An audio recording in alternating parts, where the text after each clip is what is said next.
बिहार में आज से एसआईआर दस्तावेज सत्यापन की प्रक्रिया शुरू की गई है। ये कदम सरकारी योजनाओं की पारदर्शिता बढ़ाने की दिशा में किया गया है। राज्य प्रशासन ने इस प्रक्रिया को जल्द पूरा करने का लक्ष्य रखा है। ये खबर राज्य के प्रशासनिक सुधारों की ओर इशारा करती है। उत्तर प्रदेश की कैबिनेट बैठक में संभल की न्यायिक जांच रिपोर्ट पर चर्चा होगी। राज्य सरकार ने कहा है कि जांच निष्पक्ष और संवेदनशील मुद्दों पर केंद्रित होगी।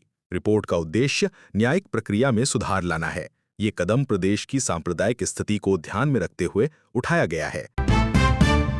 नैनीताल में भारी बारिश के चलते स्कूलों को बंद किया गया है। प्रशासन ने भूस्खलन और जल भराव का खतरा बताया है। स्थानीय प्रशासन और आपदा प्रबंधन चौकस हो गया है। ये स्थिति मौसम की गंभीरता को स्पष्ट करती है। हरदरफिया में सरकारी शिक्षकों ने नई पेंशन योजना के खिलाफ विरोध दर्ज किया और काला दिवस मनाया। शिक्षक शिकायत कर रहे हैं कि नई पेंशन योजना न्याय संगत नहीं है। शिक्षा विभाग से संवाद की मांग तेज हो रही है। विरोध से स्पष्ट होता है कि पेंशन सुधार संवेदनशील विषय है। सूडान में भूस्खलन, 1000 लोगों की मौत की आशंका। सूडान के दारफुर क्षेत्र में भीषण भूस्खलन हुआ है। इस घटना में 1000 से अधिक लोगों की मौत की आशंका जताई जा रही है। पूरा गांव तबाह हो गया है और बचाव कार्य जारी है। अंतर्राष्ट्रीय समुदाय ने सहायता का आह्वान किया है। रूस भारत में Su-57 विमान बनाएगा। रूस ने भारत में Su-57 लड़ाकू विमान निर्माण की सहमति दी है। ये रक्षा संबंधों को और मजबूत करेगा। ये सुरक्षित तकनीकी साझेदारी का हिस्सा है। दोनों देशों के बीच सामरिक विश्वास में वृद्धि का संकेत है। भारत ने चीन की belt and road initiative BRI का विरोध जताया है। ये क्षेत्रीय प्रभुत्व और सुरक्षा के दृष्टिकोण से महत्वपूर्ण कदम माना जा रहा है। इस फैसले पर अंतर्राष्ट्रीय गूंज आ रही है। ये नीति भारत की रणनीतिक आत्मनिर्भरता को दर्शाती है। दिल्ली NCR क्षेत्र में भारी ट्रैफिक जाम के चलते 20 किलोमीटर लंबी कतारें बनी। यातायात व्यवस्था प्रभावित हुई और यात्रियों को भारी असुविधा हुई। प्रशासन ने राहत देने के लिए अतिरिक्त वाहनों का प्रबंध शुरू किया। ये समस्या शहर की ट्रैफिक व्यवस्थाओं की चुनौती दिखाती है। शेयर बाजार में तेजी आई, कुछ स्टॉक्स में उछाल देखा गया। जनशताब्दी ट्रेन भी गलत ट्रैक पर चली गई। दोनों घटनाएं भौतिक और आर्थिक संदर्भ में चर्चा का विषय बनी। इनमें सुरक्षा एवं आर्थिक सिस्टम की मजबूती पर सवाल खड़े होते हैं। अस्पताल की NICU में चूहों द्वारा नवजात शिशुओं को नुकसान पहुंचाने की चौंकाने वाली घटना सामने आई। इस पर अस्पताल प्रशासन ने सफाई और सुरक्षा कड़ी करने का निर्देश दिया। घटना अस्पतालों में संक्रमण नियंत्रण की गंभीरता को दर्शाती है।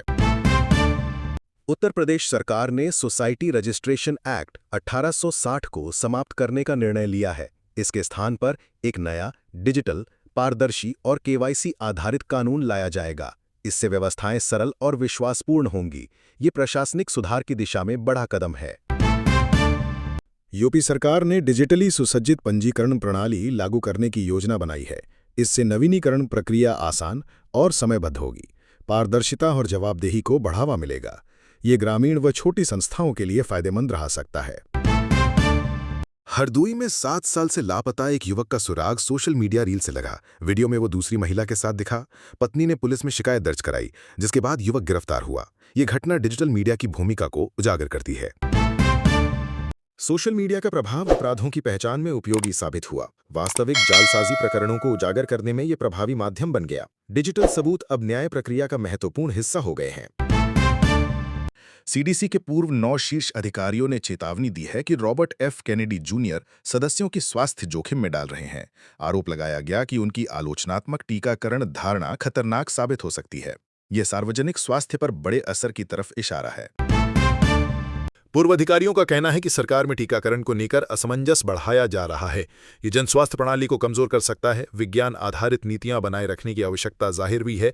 यह अभियान बीमारी नियंत्रण उपायों को प्रभावित कर सकता है। अमेरिकी वित्त मंत्री स्कॉट बेसेंट ने रूस से भारत की तेल खरीद पर टिप्पणी की। कहा, भारत गलत कर रहा और बातचीत के लिए आगे आने को कहा। यह बयान द्विपक्षीय संबंधों में तनाव को दर्शाता है। इसके पीछे आर्थिक और राजनीतिक तर्क हैं।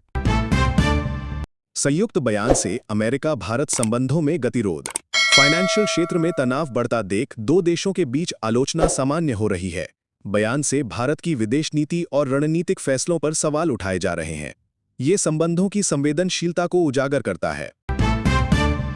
खुशनाल कौशिक के नेतृत्व वाली लिस्यांथस टेक भारत के डिजिटल भविष्य को सुरक्षित और मजबूत बनाने पर काम कर रही है। कंपनी का डिजिटल मिशन देश में तकनीकी उन्नति की दिशा में महत्वपूर्ण है। ये खबर टेक्नोलॉजी क्षेत्र में नवाचार की ओर इशारा करती है।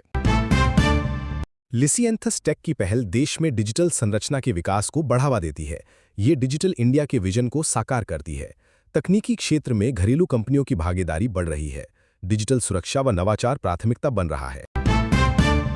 बारिश का संकट यूपी, उत्तराखंड, हरियाणा, पंजाब, हिमाचल में भारी बारिश की वजह से स्कूल बंद रहेंगे। बारिश का व्यापक प्रभाव और भयावहता दर्ज की गई है। प्रभावित क्षेत्रों में प्रशासन सतर्कता बढ़ा रहा है। ये ज्यादातर क्षेत्रीय शिक्षा व्यवस्था पर असर दिखा रही है।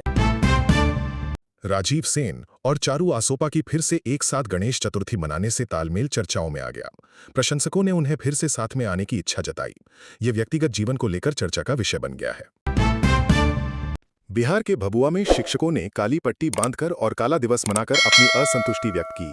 पुरानी पेंशन योजना के बंद होने को लेकर सरकार पर आरोप लगाए गए। उन्होंने पुरानी व्यवस्था को बहाल करने की मांग की। इस आंदोलन से पंचायत स्तर तक शिक्षक असंतोष व्याप्त दिखा। शेयरों में तेजी और शेयर बाजार की उछालकारी गतिविधियां निवेशकों की उत्सुकता को दर्शाती हैं। इस हफ्ते कई स्टॉक्स में उछाल देखा गया है।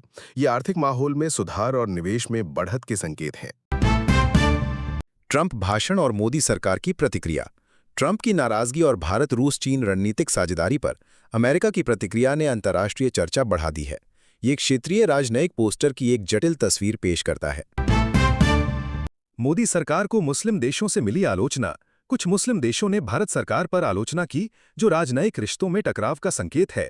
ये बहुपक्षीय संबंधों में तनाव बढ़ने को दिखाता है। नोएडा में डेंगू के मामलों में अचानक उछाल आया है। 2 दिनों में 31 मरीज रिपोर्ट हुए। स्वास्थ्य विभाग ने चेतावनी जारी की है। ये स्वास्थ्य प्रणाली की आपात प्रतिक्रियाओं की आवश्यकता बताता है। ताजमहल के आसपास टिन शेड लगाने से उस ऐतिहासिक स्थल का दृश्य प्रभावित हुआ। ये पर्यटन और विरासत संरक्षण दोनों पर प्रश्न उठाता है। प्रशासन से पुनर्स्थापना की मांग उठी है। आंगन में सो रहे 2 माह के मासूम पर बंदरों ने हमला किया। मां ने बच्चे को रक्षा के लिए लिया, लेकिन बालों के गिरने की खबर आई। ये प्राकृतिक मानव संघर्ष का एक उदाहरण है। प्रशासन से सुरक्षा कदमों की अपेक्षा की गई है। मौसम विभाग ने गुरुग्राम में भारी बारिश का ऑरेंज अलर्ट जारी किया है। संभावित जलभराव और बाढ़ को देखते हुए सावधानी बरतने की सलाह दी गई है। यह आदेश स्थानीय प्रशासन को अलर्ट कर सकता है।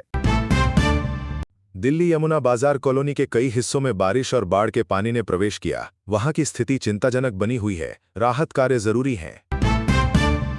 मौसम विज्ञान केंद्र ने देहरादून में भारी बारिश का पूर्वानुमान जताया है। विशेष रूप से अलर्ट जारी है। ये क्षेत्र में संभव आपदाओं से सावधान रहने की ओर संकेत है। बेगूसराय के स्कूलों में शिक्षकों ने एनपीएस नई पेंशन स्कीम का विरोध करते हुए काली पट्टी पहनकर काला दिवस मनाया। उन्होंने सरकार की दोहरी नीति पर सवाल उठाए। पुरानी पेंशन योजना को वापस लाने की मांग की गई। विरोध से निष्पक्ष पेंशन नीति की जरूरत जगी। नैनीताल मनाली की हवा में सुधार, दिल्ली में कमी। दिल्ली की वायु गुणवत्ता में सुधार दिखा। नैनीताल और मनाली जैसी स्वस्थ स्थिति दर्ज हुई। ये प्रदूषण नियंत्रण की दिशा में सकारात्मक संकेत है। बारिश और बाढ़ की चुनौतियों के बीच गुरुग्राम और दिल्ली एनसीआर में जलभराव की घटनाएं सामने आई हैं। प्रशासन ने राहत और बचाव प्रयास तेज किए हैं।